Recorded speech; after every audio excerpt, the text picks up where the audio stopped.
Share marketing Kannada ಚಾನಲ್ಗೆ ತಮಗೆಲ್ಲರಿಗೂ ಸ್ವಾಗತ. ಇವತ್ತು ಬಂದು 25 ಜುಲೈ 2024 ನಿಫ್ಟಿ 50ನಲ್ಲಿ ಏನಾಯಿತು, BSE ಸೆನ್ಸೆಕ್ಸ್ನಲ್ಲಿ ಏನಾಯಿತು, ನಮ್ಮ ಸ್ಟಾಕ್ ಅಥವಾ ಶೇರ್ ಮಾರ್ಕೆಟ್ನಲ್ಲಿ ಏನಾಯಿತು ಅಂತ ನೋಡ್ಕೊಂಬರೋಣ ಬನ್ನಿ. ಅದೇ ರೀತಿ ಟಾಟಾ ಮೋಟರ್ಸ್ ಇವತ್ತು ತುಂಬ ಚೆನ್ನಾಗಿ ಮಾಡಿದೆ. ಇದೊಂದು 5 ವರ್ಷದಲ್ಲಿ ಸುಮಾರು 600% ಅಷ್ಟು ರಿಟರ್ನ್ಸ್ ಕೊಟ್ಟಿದೆ. ಬನ್ನಿ ನೋಡೋಣ ಏನಾಯಿತು ಅಂತ.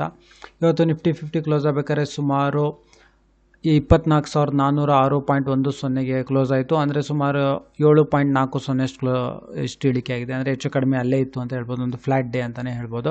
ಅದೇ ರೀತಿ BSE ಸೆನ್ಸೆಕ್ಸ್ ಕ್ಲೋಸ್ ಆಗಬೇಕಾದ್ರೆ ಸುಮಾರು 80,039.80 ಪಾಯಿಂಟ್ಸ್ಗಳಿಗೆ ಇದು ಕ್ಲೋಸ್ ಆಗಿದೆ. ಅಂದರೆ ಸುಮಾರು 109 ಪಾಯಿಂಟ್ ಅಷ್ಟು ಇವತ್ತು ಇಳಿಕೆ ಆಗಿದೆ ಅಂತ ಹೇಳ್ಬೋದು. ಇದು ಒಂದು ಫ್ಲಾಟ್ ಡೇನೇ ಇವತ್ತು.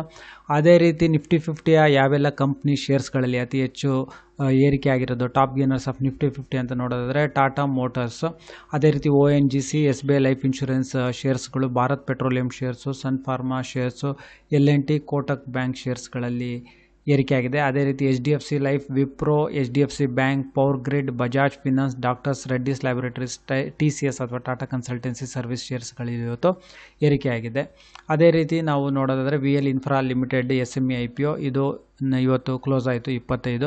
ಅದೇ ರೀತಿ ಚೇತನ ಎಜುಕೇಷನ್ಸ್ ಲಿಮಿಟೆಡ್ SME IPO ಇದು ನಾಳೆ ಕ್ಲೋಸ್ ಆಗುತ್ತೆ. ಅದೇ ರೀತಿ ಮಂಗಲಂ ಇನ್ಫ್ರಾ ಆ್ಯಂಡ್ ಇಂಜಿನಿಯರಿಂಗು ಇದು ನಾಳೆ ಕ್ಲೋಸ್ ಆಗುತ್ತೆ. ಅದೇ ರೀತಿ ನಾವು ನೋಡೋದಾದರೆ ಟಾಟಾ ಮೋಟರ್ಸ್ ಶೇರ್ಸ್ ನಾವು ನೋಡೋದಾದರೆ ಸುಮಾರು 147 ರೂಪಾಯಿನಲ್ಲಿ ಇತ್ತು 2019ರಲ್ಲಿ. ನಾವು ಜುಲೈನಲ್ಲಿ ನೋಡೋದಾದರೆ ಇವಾಗ ಸುಮಾರು 1000 ರೂಪಾಯಿ ಮೇಲೆ ಇವತ್ತು ದಾಟಿದೆ ಅಂತ ನೋಡ್ಬೋದು. ಇವತ್ತು ಎಷ್ಟಿದೆ ಅಂತ ಸುಮಾರು 640% ರಿಟರ್ನ್ಸ್ ಕೊಟ್ಟಿರೋ ಒಂದು ಒಳ್ಳೆಯ ಶೇರ್ ಅಂತ ಹೇಳ್ಬೋದು.